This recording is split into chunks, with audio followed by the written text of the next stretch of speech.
बोलो विष्णु भगवान की जय।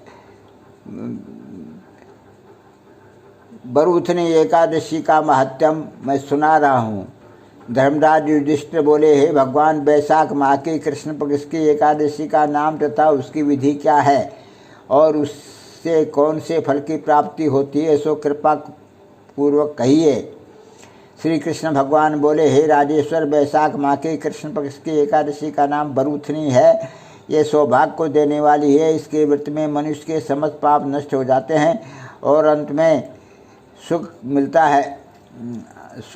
है। यदि इस व्रत को एक अभागिनी स्त्री करती है तो उसे सौभाग्य मिलता है। बरूथनी के व्रत के प्रभाव से राजा मानधाता स्वर्ग को गया था।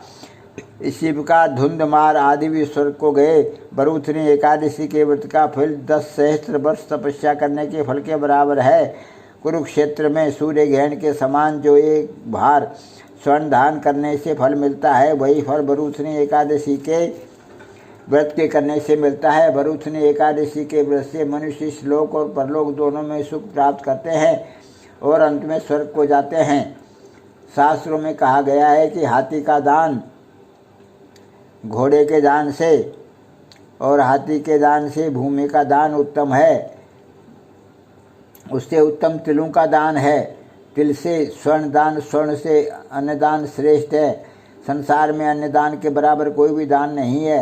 अन्नदान से पितृ, देवता, मनुष्य आदि सब तृप्त हो जाते हैं। शास्त्रों में कन्यादान इसके बराबर माना गया है।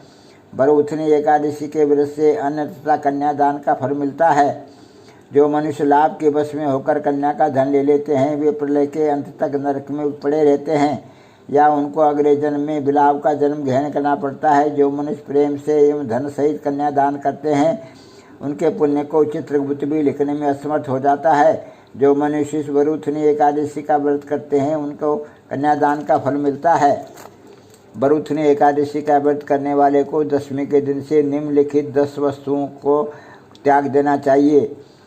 कांसे के बर्तनों में भोजन करना, मांस, मसूर की दाल, चना, कोंदों, शक, मधु, शहद, दूसरे का अन्न दूसरी बार भोजन करना, स्त्री संग या अन्य किसी के साथ मैथुन करना, उस दिन जुआ नहीं खेलना चाहिए तथा शयन नहीं करना चाहिए। उस दिन पान खाना, दातुन करना, दूसरे की निंदा करना तथा चुगली करना और पापियों के साथ बातचीत भी नहीं करना चाहिए। उस दिन क्रोध, मिथ्या भाषण का त्याग कर देना चाहिए। इस व्रत में नमक, तेल तथा अन्न वर्जित है।